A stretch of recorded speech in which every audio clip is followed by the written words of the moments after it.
답해 주실 줄로 믿습니다. 이 시간도 주의 말씀을 듣고자 하오니 또한 저희들에게 가르쳐 주옵소서. 예수님의 이름으로 기도하옵나이다. 아멘. 이 시간에는 기도의 사례에서 개인적인 기도는 어떤 기도를 해야 되느냐 둘째 시간에 살펴봤고요.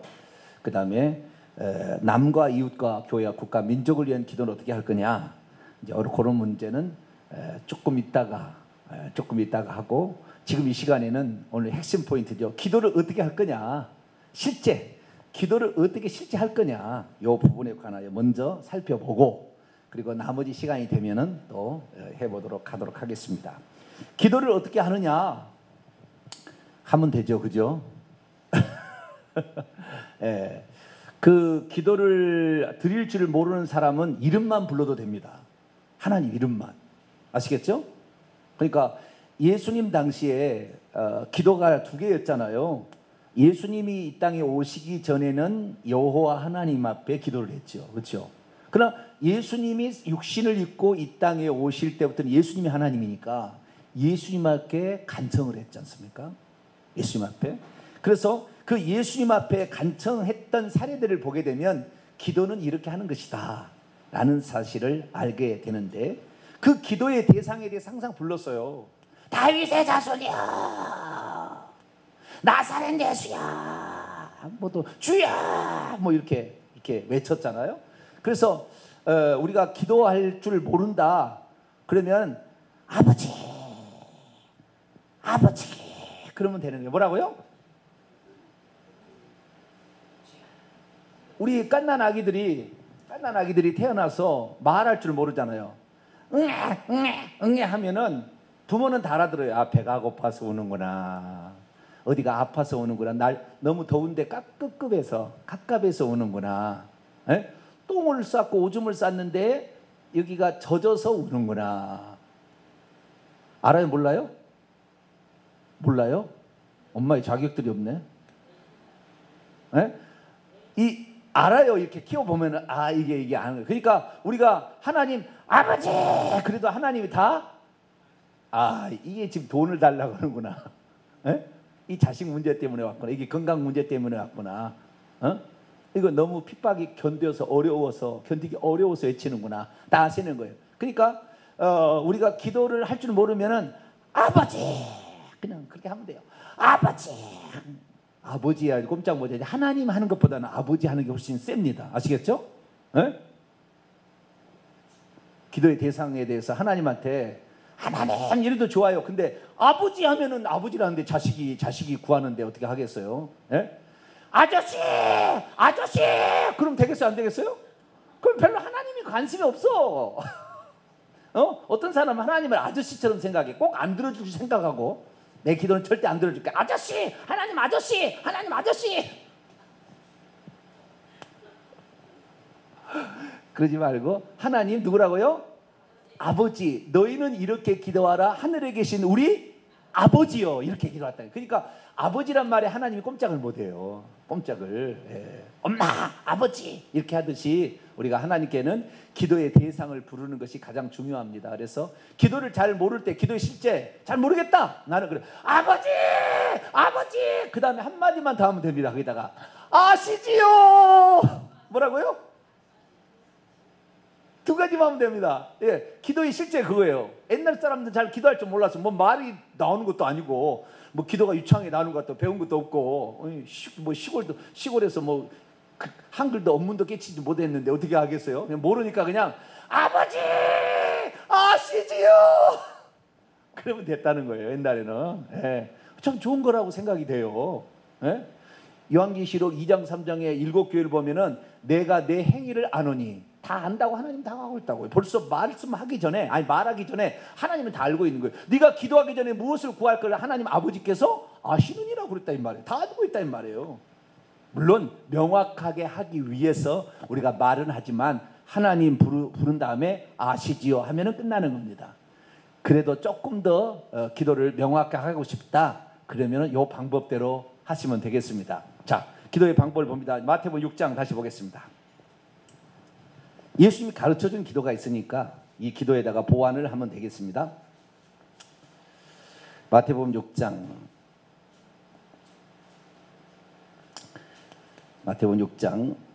9절부터 봅니다. 9절부터 13절까지 한번 읽어봅시다. 시작. 그러므로 너희는 이렇게 기도하라. 하늘에 계신 우리 아버지, 이름이 거룩히 여김을 받으시오며 나라가 임하옵시며 뜻이 하늘에서 이룬 것 같이 땅에서도 이루어지이다. 이게 제 하나님의 영광을 위한 기도가 있고요. 그 다음에 우리의 필요를 위한 기도가 있습니다. 11절 13절 시작. 오늘 우리에게 일용할 양식을 주시옵고 우리가 우리에게 죄 지은 자를 사하여 준 것 같이 우리의 죄를 사하여 주시옵고 우리를 시험에 들게 하지 마시옵고 다만 악에서 구하시옵소서. 나라와 권능과 영광이 아버지께 영원히 있사옵나이다. 아멘. 이렇게 기도하라는 거예요. 이것은 기도의 하나의 실예입니다. 실예고요. 기도의 여러 가지 다양한 형태들과 내용들이 있습니다. 그런데 보통 기도를 어떻게 하느냐 살펴보니까 기도는 크게 네 가지. 안 닦여. 왜 안 닦여? 어? 안 지워진 거 써봤을까요? 이거 지워지는데. 이건 아니었나 봐요, 진짜. 뭘 잘못 썼네. 네. 저 사모님 물 휴지를 하나 갖고 와봐요. 이따가. 자, 기도의 가장 중요한 것은 기도의 대상을 부른다 이거예요. 아시겠죠? 그래서 처음에는 뭐라고요? 하나님 아버지라고 해야 되는 거예요. 하나님 아버지. 이게 기도의 대상이에요. 기도의 대상을 불러야 돼요. 기도의 대상을 부르지 않고 기도하면 귀신이 와서 응답해 주는 거 누가 알아요? 귀신 넣지 말고 하나님 아버지가 제일 좋습니다. 뭐라고요? 하나님 아버지. 아버지보다도 하나님 아버지. 우리의 하나님 아버지. 네. 하나님 아버지라고 기도의 대상을 우선 찾아야 돼요. 다른 거에 예수님 앞에 기도할 수 있어요? 없어요? 예수님에게 기도할 수 있죠. 예수님도 뭐 아버지라고 말하기는 어려워요. 왜냐하면 예수님은 아들로서 이 땅에 아들의 신분으로 오셨으니까 아버지라고 말할 수는 없지만 예수님한테 기도해도 틀린 건 아닙니다. 틀린 건 아니지만 우리가 예수님께서도 어떻게 기도하라 그러면 너희는 이렇게 기도하라. 하늘에 계신 우리 아버지요. 그럼 예수님 그렇게 했으니까. 그래서 우리는 먼저 하나님 아버지라고 부르는 것이 가장 좋겠다. 그러나 예수님도 지금의 보호자에 앉아 계신 하나님이시니까 예수님에게 해도 틀린 건 아닙니다. 아시겠죠? 틀렸다고 말할 수는 없어요. 그러나 되도록이면 하나님 아버지라고 기도하시는 것이 좋겠다. 자, 그 다음에 뭘 해야 되냐면 두 번째, 기도를 잘 드리려면 두 번째는 뭘 하냐면은 하나님을 높여드려야 돼. 먼저 기분 좋게 해드려야 될 거 아니에요. 예? 기분 좋게 한 다음에 그 다음에 뭔가를 구해야 되는 거예요. 그것을 찬양과 감사라고 합니다. 뭐라고요? 찬양과 감사. 찬양을 드리고 감사를 하는 거예요. 모든 만물을 창조하시고 다스리시는 하나님. 오지간 부른 다음에 그 다음에 하나님 감사와 찬양과 영광을 올려드립니다. 그렇게 해서 찬양과 감사를 집어넣는 거죠. 자, 요한복음 11장 예수님의 기도 한번 볼까요? 요한복음 11장 41절로 42절 예수님께서 아버지께 어떻게 기도했는가 볼까요? 41절로 42절 읽습니다. 시작. 돌을 옮겨놓으니 예수께서 눈을 들어 우러러 보시고 이르시되 아버지요. 예수님은 하나님 아버지 그렇게 할 필요는 없겠죠. 그래. 아버지요, 내 말을 들으신 것을 감사하나이다. 항상 내 말을 들으신 줄 내가 알았나이다. 그러나 이 말씀을 하옵는 것은 둘러선 무리를 위함이니 곧 아버지께서 나를 보내신 것을 그대로 믿게 하라. 여기 보니까 내 말을 들으신 것을 감사합니다. 하나님 아버지, 천지 만물을 창조하시고 인생의 생사화복을 주관하시는 하나님 아버지. 여기다 앞에다 뭔지 넣어도 돼요. 아버지, 항상 내 기도를 들어주신 것을 감사합니다. 죄인이 구할 때에 그 소리를 들으신 것을 감사합니다. 죄인이라도 구할 때에 그 소리를 들으신 걸 감사합니다. 해서 감사, 찬양, 온 우주 만물을 주관하시는 하나님 감사합니다. 잘 모르겠으면 그냥 하나님 감사합니다. 찬양과 경배를 올려드립니다. 그렇게 하면 돼요. 아시겠죠? 그래서 먼저는 기도할 때에 기도의 대상을 찾는 다음에 찬양과 감사를 할 때 좋다. 우리 아버지한테, 우리가 육신의 아버지한테도 뭘 구할 때도 그렇게 해야 돼요. 항상 아버지한테 가가지고, 우리가 목적은 그거예요. 돈 달라는 얘기잖아요. 용돈 좀 올려달라는 그 얘기예요. 아버지, 용돈 좀 더 주세요. 바로 그냥 만나자마자 그런 아버지가 나 가져가라 그러고 줄까요? 에? 아버지, 우리들은 이렇게 아버지 덕택에 이렇게 살고 있는데 아버지만 늘 힘들게 해서 미안합니다. 죄송합니다. 그럼 아버지가 뭔 얘기인 줄 알아? 용돈 올려달라 그 얘기구나. 그래도 뭔가, 그래도 아버지의 고마움과 아버지의 역할과, 아버지가 없다면은 우리 참 나가서 지금도 아르바이트 해야 되는데 아버지 때문에 내가 이렇게 시원한 곳에 삽니다. 우리 아빠 최고. 한번 해줘야지. 그렇게 아시겠죠? 네? 그래야 아버지가 듣고도 오냐 뭐냐 이렇게 얘기를 할 거 아니에요. 그래서 먼저는 그렇게 해야 돼요. 그런데 아버지께 늘 죄송스러운 일만 해서 아버지의 기분이, 아버지하고 사이가 안 좋아. 그런데 사이가 안 좋은데 가서 달라고 하면 되겠어요? 안 되겠어요? 그래서 아버지가 사이가 좋으면은 그냥 찬양과 감사하고 그냥 구해도 아무 문제 없어요. 아시겠죠? 그래도 아무 없는데 늘 그놈하고 부딪혀 싸우고 하여간 말도 안 듣고 그래가지고 아버지하고 기분이 사이가 안 좋은데 그렇게 아버지한테 바로 달라고 하면, 우리가 기도할 것은 요 네 번째예요. 네 번째. 이거 우리의 필요한 청원을 구하는 거 아니에요? 살려달라, 뭐 고쳐달라, 그 다음에 천국 보내달라, 믿음 달라, 뭐 이렇게 기도할 거 아닙니까? 그런데 이걸 위해서 앞에 서두가 들어간다는 거죠. 그래서 먼저는 하나님 아버지 감사합니다. 찬양과 영광을 받으시옵소서. 그 다음에 잘못한 것을 있으면 그것을 먼저 앞에 말씀을 드리고 구하는 게 좋겠다. 그래서 세 번째는 뭐냐면은 회개와 자백. 뭐라고요? 회개와 자백을 하간다는 거예요. 세 번째는 회개. 아버지의 뜻대로 살아야 되는데 아버지의 뜻을 어길 때가 많았습니다. 하나님, 저희들 잘못했습니다. 회개와 자백을 할 필요가 있다는 거예요. 뻔뻔스럽게 이것도 안 하고 하면 뻔뻔스러워져요. 그래서 이거 안 해도 관계를 그냥 뭐라고요? 아버지 아시지요? 그러면 돼요. 그냥 뭐 더 이상 할 것이 없어. 하나님 다 아시니까. 그런데 보다 더 명확하게 하기 위해서 하는 것인데, 그때는 먼저 하나님 대상을, 기도의 대상을 찾고 그 다음에 찬양과 감사를 먼저 한다. 아버지 덕택에 제가 살아가고 있습니다. 주님의 은혜로 내가 좋은 교회 만났습니다. 주의종 만났습니다. 주님의 은혜로 눈에 넣어도 아깝지 않는 내 자식을 주셔서 감사합니다. 감사, 뭐 여러 가지 넣어서 감사를 하라 이 말이죠. 아시겠죠? 내가 오늘 살아가는데 직장 잃지 아니하고 이때까지 오게 하여 주셔서 감사합니다. 나하고 같이 산다는 사람이 날마다 싸울 수 있는데 하나님 나를 존중해주는 아내로 삼아주셔서 감사합니다. 신랑 너무 힘드는데 이 빽볕에 가서 고생해도 고생한다 말하지 아니하고 가족을 위해서 묵묵히 일하게 하심에 감사합니다. 이 감사를 넣어야 돼. 하나님께 감사합니다. 그러나 하나님의, 제가 때로는 남편의 마음을 아프게 할 만도 많았고 자식들 앞에 모진 얘기할 때도 많았으니 제 불찰이요 제 잘못입니다. 이렇게 자신의 잘못을 여기다가, 잘못했던 것을 여기다 집어넣어야 되는. 그래야 하나님께서 네가 은혜를 알고 그 다음에 네가 잘못한 것을 아는구나 해야 그 다음에 응답을 준다 이 말이에요. 이 감사를 하지 않아 가지고요, 그 10명의 문둥병자가 고침을 받았는데 가다가 한 명의 문둥병자가 돌아왔어요. 예수님 그 말씀에 보면은. 그래서 한 명의 문둥병자가 사례를 하며 그 앞에 절을 하면서 감사했더니 9은 어디 있느냐라고 얘기하신 말씀이 있어요. 그래서 감사를 잃어버리면 하나님도 인색해지시는 것 같아요. 감사를 꼭 해야 돼요. 히스기야 왕도 감사를 안 했다가 결국에 하나님께 야단 맞는 장면이 나와요. 어디 나오냐면 열왕기 하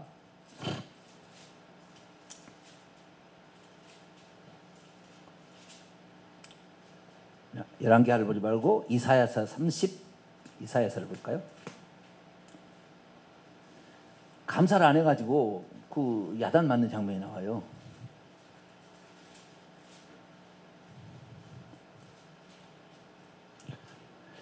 거기가 어디가 나오냐면 역대하 나옵니다. 어디?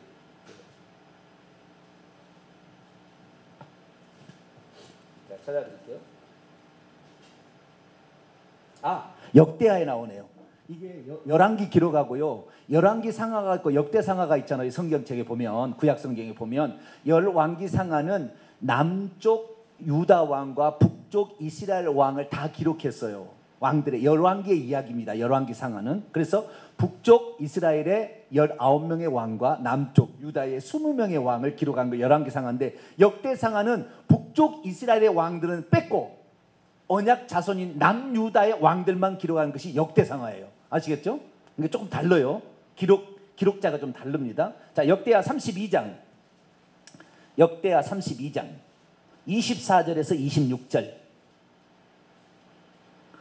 우리가 꼭 감사를 표현하세요. 꼭 감사를. 뭐 부모와 자식 사이인데 무슨 감사냐? 아니에요. 꼭 감사를 표하세요. 이것이 하나님이 원하시는 거예요.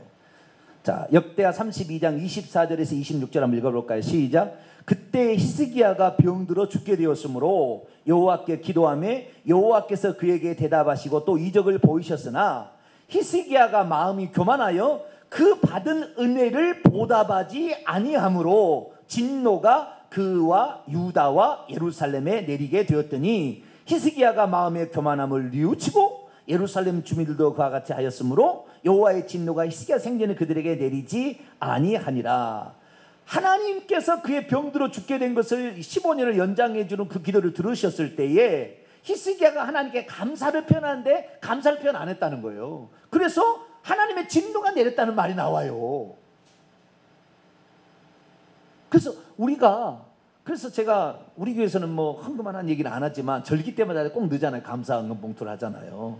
이 감사를 표현하는 훈련을 시키려고 그런 거예요. 괴롭히려고 그런 게 아니고 그것을 통하여서 감사를 표현하자. 그래서요, 우리가 뭔가 하여간 좋은 일이 있으면 무조건 감사하세요. 할렐루야. 우리 뭡니까, 이 박영기 집사님 안 나왔습니다만은 거기는 뭔만 생기면 무조건 감사해. 뭘 해요? 자기가 합니다. 빌미만 생기면 감사하는 거예요. 여러분, 감사를 자꾸 하면은요, 감사할 일이 더 많이 생겨요. 그 신기한 일이, 기적 같은 일이 생겨요. 그 어렵다던 그 전투 비행 초등, 중등, 고등을 무사히 마치고 F5 전투기를 받은 몇 조가 나가는 그런 거잖아요. 군대, 육군의 뭐 상상을 초월하는 그런 전투력을 지닌 그런 조종사가 된 거잖아요. 그게 쉽게 된 일이 아닙니다. 그래서 그런 거 보게 되면 그는 늘 그 부모는요, 그것을 알더라고요. 그걸 실천하더라고요. 없으니까 내가 한 얘기예요. 그래서 감사할 일이 있으면 무조건 하나님께 감사하세요. 그건 하나님이 매우 기뻐하세요. 그리고 다음에 감사할 때 더 감사할 수 있도록 막 하나님이 채워준다는 걸 난 너무 많이 봤습니다. 그래서 꼭 감사를 하길 바라고, 그 다음에 잘못됐던 것은 뭐요? 회개를 했을 때 하나님이 돌이켰더라. 히스기야가 또 그 얘기를 하잖아요. 므낫세가 나쁜 놈이에요. 그놈이 지옥 가려면 나는 그놈도 보내야 돼. 자기 자식을 2명을 갖다가 이 몰렉신에게 바쳐가지고 태워서 죽이질 않나, 이스라엘을 톱으로 썰어 죽이질 않나, 하나님의 성전에다가 온갖 바알신, 아세라신 신전을 갖다가 재단을 쌓고 아세라 목상을 직접 깎아갖고 거기다 갖다 주지 않나, 하늘의 1월 성신을 섬기는 제사장들을 세워서 그 경배를 하게 하지 않나, 하나님의 성전을 더럽히는 이 고린도서 3장 16절에 너희가 하나님의 성령이 너희에 거하신 것을 알지 못하느냐. 누구든지 하나님의 성전을 더럽히면 내가 그를 멸하시리라. 하나님 그렇게 했다고요. 그 성전이 개인적으로 내 몸이고 음행에 저지르면 그래서 죽이는 거예요. 하나님이 음행하는 자 가만 안 둬요. 영적으로 음행하는 자 가만 안 두고, 그 다음에 교회가 타락하면 교회를 없애버리는 거예요. 그래서 촛대로 옮겨버리는 거예요. 구약시대는 그것이 물질적인 성전이었어요. 근데 그 물질적인 성전에다가 우상을 갖다가 세우는 최초의 왕이자 마지막 왕이 누구예요? 므낫세 왕이라. 이게 므낫세 왕. 첫 죽기는 아니지만 우리도 뭐 그런 죄가 많이 지어서. 그런데도 나중에 히스기야가 아수르 파니팔, 아수르 제25대 왕에게 끌려가가지고 쇠사슬을 묶여서 끌려가서 800km 떨어진 곳에 끌려가서 취조를 받고 처참한 그 할아버지가 고통을 받으면서 그때 회개를 하기 시작하지요. 그래서 하나님께서는 그 지옥 갈 그 사람, 지옥 가야 마땅할 사람이 내가 보니까, 그런데도 그의 죄를 용서해 주는 것을 보게 되니까 회개가 얼마나 중요한지 몰라요. 그 회개와 자백을 하는데, 회개도 두 가지가 있는 거, 두 가지 종류가 있는 거예요. 회개가 두 가지가 있는. 이게 그 본질적인 회개하고요, 실제적인 회개가 있어요. 뭐라고요? 본질적인 회개가 있고 실제적인 회개가. 실제적인 회개란 뭐냐는 것은, 본질적이라는 것은 예수님을 믿지 않은 죄를 회개하는 겁니다. 자, 요한복음 16장. 요한복음 16장. 예수님을 믿지 않는, 하나님이 우리를 구원하시려고 직접 육신을 입고 오셔서 사람을 위해서 인간을 죽었는데 그것을 받아들이지 않고 배척한 죄, 이것이 가장 큰 죄, 본질적인 죄예요. 이 죄를 회개해야 되는데, 요한복음 16장 8절 9절이 있습니다. 8절 9절 시작. 그가 와서 죄에 대하여, 의에 대하여, 심판에 대하여 세상을 책망하시리라. 죄에 대하여라면 그들이 나를 믿지 아니하며, 하나님께서 보내주겠다고 약속했던 350가지 이상의 약속했던 그분을 보내주셨고 직접 왔는데 그분을 배척한 죄예요. 그러니까 하나님이 우리를 구원하러 오셨는데 그 구원하러 오신 하나님을 믿지 않고 내 주먹을 믿어? 라고 하면서 하나님을 믿지 않은 죄, 하나님의 구원을 받아들이지 않는 죄, 이 죄가 가장 큰 죄예요. 다른 죄, 실제적인 죄는 뭐예요? 마음으로, 말로, 그 다음에 행동으로 지은 죄, 이런 죄는 실제적인 죄들이잖아요. 이런 실제적인 죄는 실제적인 죄를 지어서 지옥 가는 것이 아니라 본질적인 죄를, 이거 하나님을 믿지 않는 죄는 아무리 다른 거 회개 많이 해봤자 요거 회개 안 하는 사람은 지옥 가는 거예요. 하나님을 몰라보고, 예수님을 몰라보고, 하나님의 사랑을 몰라보고, 내 고집대로 상했던, 내가 주인 돼서 내가 살았던 것을 회개해야 돼요. 이것이 본질적인 죄에 대한 회개고, 그 다음에 실제적으로 짓는 죄들을 회개해야 된다는 거예요. 그리고 또 하나 다른 측면을 보자면은 그 죄와 죄들이 있는데요. 이 본질적인 회개하면서 죄된 본성을 회개해야 되는 것과 죄의 열매들을 회개해야 될 두 가지가 있어요. 또 다른 측면을 보면은, 처음에는 본질적인 회개하고 실제적인 회개인데요. 처음에는요, 실제적인 회개, 누가 거짓말하고 미워하고 사기친 거, 이거 잘못한 거 회개하다가 나중에 본질적인 죄를 회개합니다. 하나님을 주인으로, 하나님으로 믿지 않은 죄를 회개합니다. 이렇게 되는 거예요. 그 다음 이것도 마찬가지인데요. 죄들의 열매들을 날마다 회개하다가 어느 날 죄된 본성에 있는 죄인 자체인 것을 회개합니다. 내가. 그러니까 그 실제적인 죄의 열매들을 늘 회개하다가 어느 날 내가 죄악 덩어리였습니다. 이라고 회개를 하는 거죠. 저는 진실로 회개는 뭐냐면은 이 본질적인 회개와 죄된 본성에 대한 회개를 할 때 진짜 회개했다라고 저는 생각이 됩니다. 그때까지 낱낱이 지은 죄들을 회개하는 거죠. 그러나 낱낱이 죄를 회개했다 할지라도 본질적인 회개를, 죄에 대한 회개, 죄의 본성에 있어서 나는 죄인일 수밖에 없고 나는 하나님과 철천지 원수로 당연히 지옥 갈 수밖에 없던 존재라는 것을 시인하는 회개. 이 회개를 하지 않는다면 그냥 누구 거짓말했어요, 내가 11조 내가 떼먹었어요, 뭐 이런 거 말고 진짜 그것을 회개하지 않는 사람은 지옥 가요. 결국에 많은 사람이 회개하라면 늘 누구 미워했어요, 거짓말했어요, 사기쳤어요, 그 다음에 도와달라고 했는데 내가 외면했어요, 자비를 베풀지 못했어요, 맨날 이런 거 회개하거든요. 전도하는데 전도 못했어요, 기도하는데 기도 안 했어요, 이런 것만 회개하는데, 물론 그것도 회개해야 되는 일이지만, 이런 것은 죽을 때까지 해야 될 일이지만 일생에 한 번이나 두 번 정도는 본질적인 회개, 죄의 본성에 대한 회개를 하는 거예요. 죄의 본성에 대한 회개, 이게 한 사람이 베드로예요. 베드로. 그 다음에 누가복음 18장에 나오는 그 세리입니다. 바리새인과 세리의 기도예요. 자, 누가복음 5장 베드로의 회개를 볼까요? 주여 나는 죄인입니다. 이렇게 고백했다는 거예요. 두 사람이 그렇게 했어요. 누가복음 5장 8절, 누가복음 5장 8절 시작. 시몬 베드로가 이를 보고 예수의 무릎 아래 엎드려 이르되 주여 나를 떠나소서 나는 죄인이로소이다. 베드로가 예수님 앞에 범죄한 게 있어요, 없어요? 나중에 3번 부인하지 않는다겠다가 3번 부인할 수 있잖아요. 그때도 회개할 게 있잖아요. 주여 내가 부인하지 않는다고 장담을 했는데 손에 장을 지진다고 전라도 어떤 국회의원이 얘기했었던 것 같은데 안 지져버리대? 그런 거 있었죠 과거에. 어떤 사람이 있었어요 그런 사람이. 에? 절대 나는 주님을 부인하지 않겠습니다. 손에 장을 지지겠습니다. 한국 사람이면 그랬을 거야 아마. 그런데 손에 장을 안 지져버리더라고요. 근데 베드로는 그 잘못을 그때 회개는 주님을 모른다고 부인한 죄를 회개했겠죠. 그렇죠? 그러나 요때 지금 예수님 처음 만나가지고 깊은 데 가서 그물을 던지라고 그랬는데 던졌어요. 고기가 많이 잡혔어요. 그러면 뭐요? 땡 잡았네 오늘 주여. 땡 잡았네 오늘. 당신 7대3 합시다. 말씀만 하세요. 당신 7 가지고 나는 3 합시다. 말씀만 하셔서 우리 베드로 주식회 한번 만들어 봅시다. 그렇게 해야 정상인데 그때 자기가 죄인이라고 떠나달라 이렇게 얘기하는 거 보니까 하나님을 그때 만난 거예요. 하나님을 만나면 자기가 죄인이라는 것을 알아요.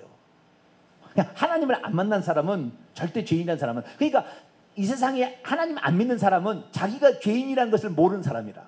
자기가 죄인이라는 걸 깨달으면 회개해요. 깨달으면 예수님을 찾아요. 그런데 자기는 나는 법 없어도 살 사람, 나처럼 산 사람 있으면 나와봐, 내가 의인이야, 이런 사람은 절대 하나님 못 만나고 이 사람은 회개도 안 해요. 여러분들은 어떻게 됐는지 모르지만 빨리 죄인인 걸 시인해버렸잖아요. 잘해버렸어요. 잘해버렸어. 이거 시인하지 않으면 인생이 고달퍼요. 고달퍼. 내가 주인되어 살아가야 되는데 너무 힘들어. 내 지혜가 짧고 내 능력이 짧은데 어떻게 다 해요. 그러니까 막 윽박지르는 거라. 안 되니까 윽박지르. 자기가 상처가 많으니까 남을 막 상처를 주는 거예요. 응? 그러면 안 돼요. 그래서 자기가 죄인됨을 회개하는 거야. 자, 누가복음 18장 세리의 기도 13절. 누가복음 18장 13절 읽습니다. 시작. 세리는 멀리 서서 감히 눈을 들어 하늘을 쳐다보지도 못하고 다만 가슴을 치며 이르되 하나님이여 불쌍히 여기소서 나는 죄인이로소이다 하였느니라. 여기도 하나님이여 나를 불쌍히 여기소서 나는 죄인입니다. 그래서 죄인이란 자기가 나는 죄를 짓지 않아도 죄된 본성을 가진 죄악 덩어리구나 라는 사실을 시인할 때가 와요. 살다 신앙생활 하다 보면 그때 그 사람 천국 가는 거예요. 그 시인을 할 때. 그 전까지는 이제 발을 담갔다 떼었다 하는 거예요. 이런 상황이고 진짜 하나님 자녀로 그때 태어나는 거예요. 그때 회개할 때. 그래서 회개와 자백을 해야 된다. 죄인이라는 말을 자백하는 거예요. 내가 죄인입니다 라고 자백하는 거예요. 철저히. 이때 보통 이 본질적인 회개하고요, 그 죄의 본성에 대한 회개를 하는 사람들은요 거의 눈물 콧물을 흘려요. 대부분. 꼭 그런 것만 아니지만 대부분 그렇게 해요. 그래서 회개와 자백을 이렇게 하는 것이 좋다라는 것입니다. 뭐 누가복음은 회개복음서입니다. 뭐라고요? 회개복음서. 늘 회개한 얘기가 가득 있어요. 또 회개하는 거 볼까요? 누가복음 15장 돌아온 탕자 17절 18절 19절까지.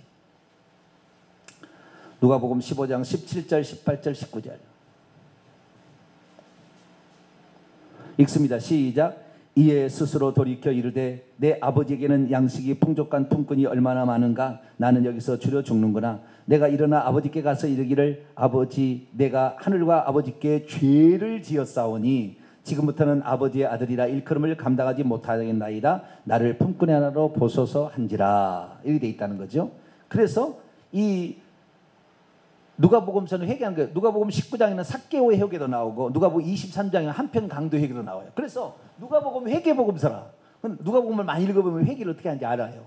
그런데 거기 보니까 자기의 죄인됨을 회개하는 것이 필요하더라라는 것이기 때문에 항상 이렇게 하시면 될 것 같습니다.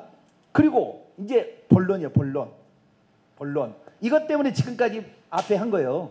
네. 그러니까 찬양과 감사나 회개와 자백은 이거 하려고 네 번째.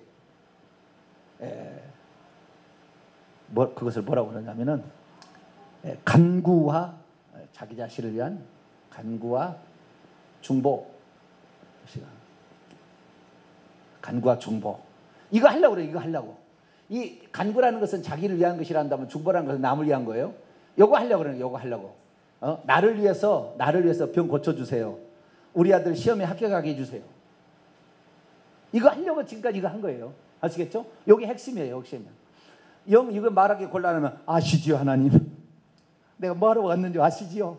그러면 돼요. 그냥 모르면 늘 말하기 입에서 좀 말이 그런다 그러면은 아시지요 하나님 이렇게 하면 돼요. 그럼 하나님 다 하세요. 네. 그런데 간구와 중보를 하는 거예요. 내가 원하는 것을 하는 거예요. 그런데 보통 이제 주일 낮 예배를 시키잖아요.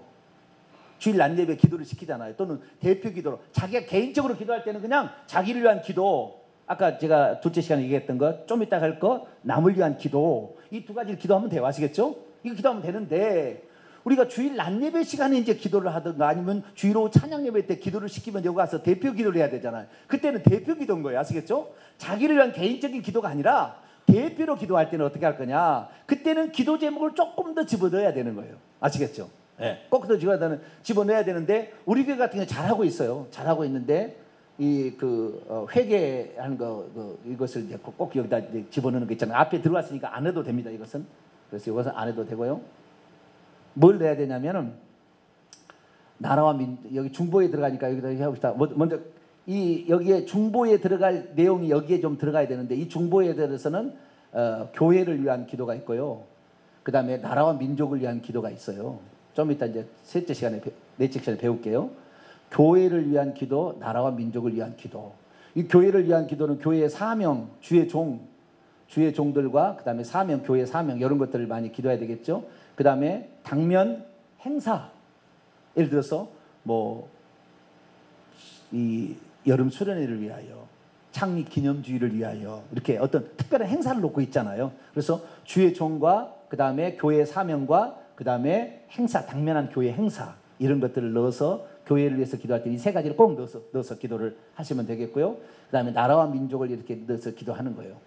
그리고 그 다음에 이 주일 낮 예배나 예배 시간에 대표 기도할 때는 반드시 누구를 위해서 기도하냐면은 담임 목사를 위해서 기도해야 돼요. 뭐라고요? 담임 목사님. 여기에서 주의 종에 대해서 기도했으면 안 해도 됩니다. 근데 담임 목사님에 대해서 기도를 해야 되고, 담임 목사가 설교자가 아닐 때도 있다고요. 그때는 설교자를 넣어야 됩니다. 설교자. 뭐라고 하라고요? 설교. 하나님께서 주의 종의 입술에 성령의 기름 부음을 주셔서 필요한 말씀, 생명의 말씀을 증거케 도와달라고 설교자를 위한 기도를 꼭 해야 됩니다. 설교자를 위한 기도를. 아시겠죠? 그래서 이 예배를 위한 기도 시간에는 반드시 담임 목사와 설교자를 위해서 기도를 꼭 넣으세요. 아시겠죠? 그 다음에 이 중보 기도 쪽에 교회와 나라와 민족을 위한 기도를 더 넣어요. 앞에다 넣고 뒤에다 넣어도 상관없습니다. 근데 이것을 중보와 강구 시간에 꼭 집어넣으라는 거. 아시겠죠?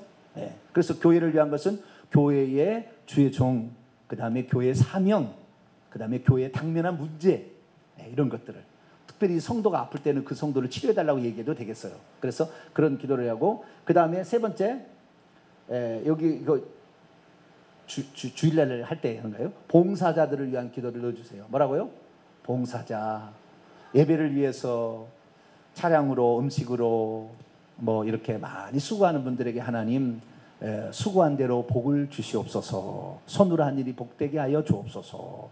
이렇게 꼭 봉사자들을 위해서 기도해 주시기 바랍니다. 그렇게 되면 이건 안 해도 되지만 제가 구체적으로 해서 말씀을 드린 겁니다. 이건 주일 낮 예배나 오후 찬양 예배 때 기도할 때 그때는 이것을 집어넣는 게 좋겠다라는 것입니다. 그 다음에 마지막으로 다섯 번째요. 기도의 다섯 손가락이라고 하는데요.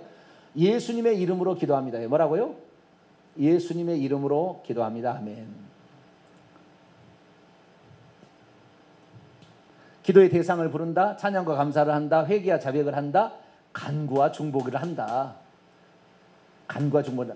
간구라는 것은 개인으로 할 때는 그냥 자기가 하는 거 이제 회개예요. 구원받게 해주시고 병도 치유받게 해주시고 여러 가지가 있겠죠.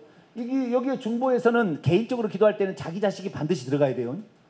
자기 자식 교회만 할 게 아니라 개인적으로 할 때는 개인적으로 대표 기도하지 말고 개인적으로 중보와의 간구에서는 반드시 중보 시간에 자기 자식을 위한 기도를 넣어야 돼요. 항상 자기 부모와 자기 자식 이런 기도를 넣어야 되지만, 그러나 대표 기도할 때는 교회와 나라 민족과 담임 목사 설교자와 봉사자들 이 다섯 가지 정도는 꼭 집어넣어서 기도하는 게 좋겠다라는 것입니다. 이렇게 하시고 마지막 예수님의 이름으로 기도합니다. 자, 요한복음 16장을 봅니다.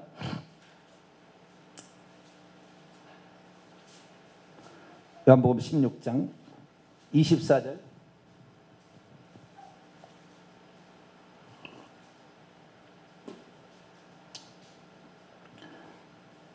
요한복음 16장 24절 읽습니다. 시작. 지금까지는 너희가 내 이름으로 아무것도 구하지 아니하였으나 구하라 그리하면 받으리니 너희 기쁨이 충만하리라. 자, 구약 시대는 누구에게 기도하면 돼요?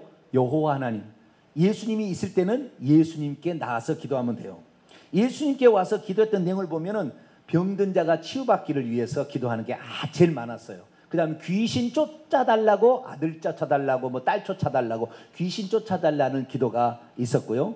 그 다음에 죽은 자 살려달라는, 죽은 자를 살려달라는, 그래서 죽은 자를 살려달라는 그 기도가 이렇게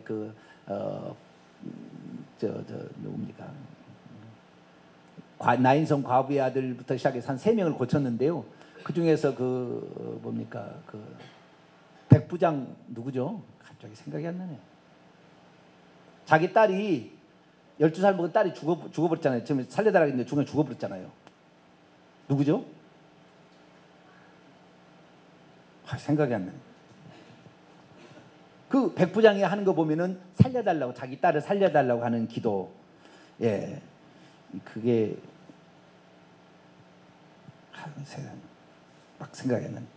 좌우지간 이런 이 마르다가 마리아가 오빠 살려달라는 이야기. 그래서 병든 것을 치유하는 거, 귀신 들린 것을 고쳐달라는 거, 소경이 눈뜨게 해달라는 거, 뭐 이런 쪽에 기도를 예수님께 많이 했습니다. 그런데 예수님이 떠나고 난 다음부터는 어떻게 되느냐? 예수님이 떠나고 난 다음부터는 어떻게 되느냐? 아버지께 기도하라고 그랬잖아요. 아버지께 기도하는데 예수님께서 내 이름으로 기도하라고 또 그랬단 말이에요. 그래서 우리가 기도를 부를 때는, 기도의 대상을 부를 때는 하나님 아버지라고 하지만 마지막 할 때는 예수님의 이름으로 기도합니다. 그럼 왜 예수님의 이름으로 기도하려고 했느냐? 16장 26절에 그 의미가 나와요. 왜 그렇게 해라 했는지 그 이유가 나와요. 16장 26절을 보겠습니다. 16장 26절 시작. 그날에 너희가 내 이름으로 구할 것이요 내가 너희를 위하여 아버지께 구하겠다 하는 말이 아니니. 그날에 너희가 내 이름으로 구하겠고 내가 너희를 위하여 아버지께 구하지 않는다. 그러니까 이제는 뭐요? 나를 통해서 아버지께 뭘 구할 굳이 그렇게 할 필요 없고 내 이름만 석자만 들어가면, 예수님의 이름만 들어가게 되면 나는 그것을 하나님께 네가 직접 아뢰 수 있도록 자격을 주겠다, 그렇게 한 거예요. 그러니까 예전에는 예수님을 통해서 뭘 했겠지만 예수님의 이름으로만 지도한다면은 이제부터는 예수 그리스도의 이름으로 한다면 내가 대신 중보하는 것처럼 기도가 되는 거니까 너희는 나의 이름을 걸고 그렇게 기도하라, 그렇게 한 거예요. 그래서 우리가 마지막에 했을 때는 예수님의 이름으로 기도합니다라고 하는 거예요. 근데 대한민국 사람들은 이걸 잘해요. 모든 사람이 기도할 때는 예수님의 이름으로 기도합니다. 아멘. 이렇게 하잖아요. 근데 미국에 가면은 한 50%는 그렇게 안 합니다.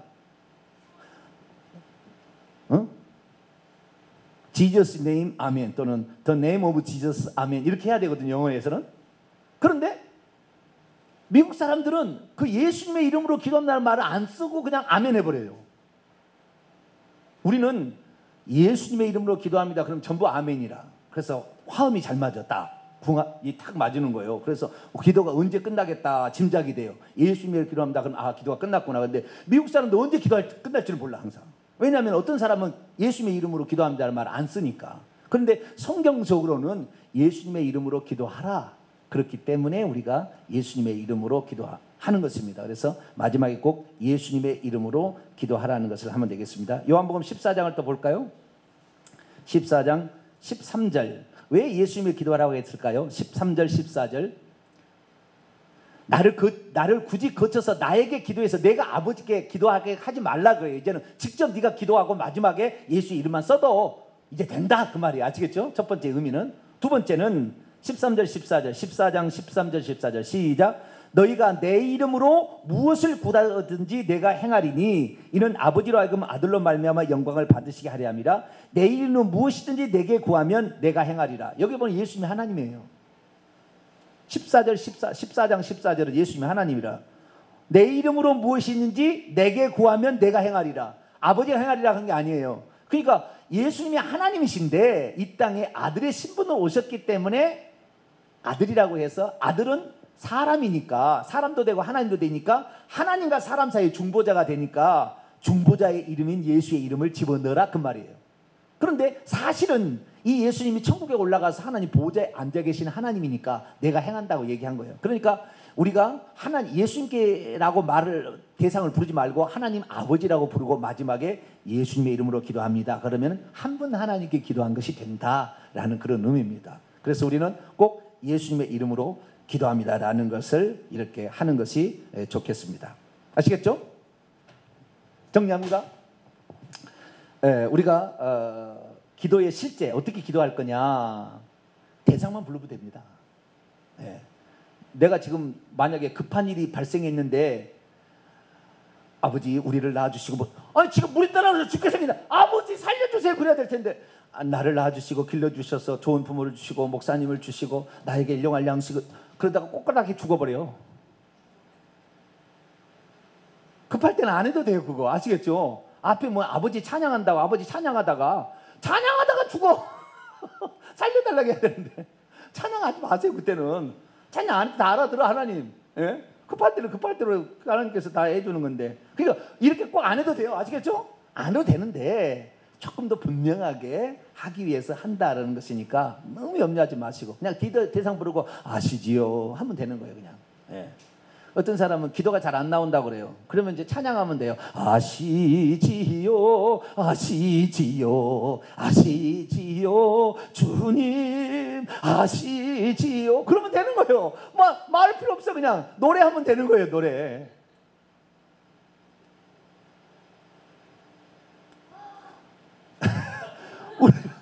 우리의 생각을 다 벌써 기도하기 전에 우리의 생각을 다 읽고 계시는 분이 뭘 모르시겠어요. 다 아시니까. 왜? 그 천사가 달라붙어서 지금 모든 상황을 다 하나님께 보고하고 있는데 뭘 모르겠냐고요. 다 알지.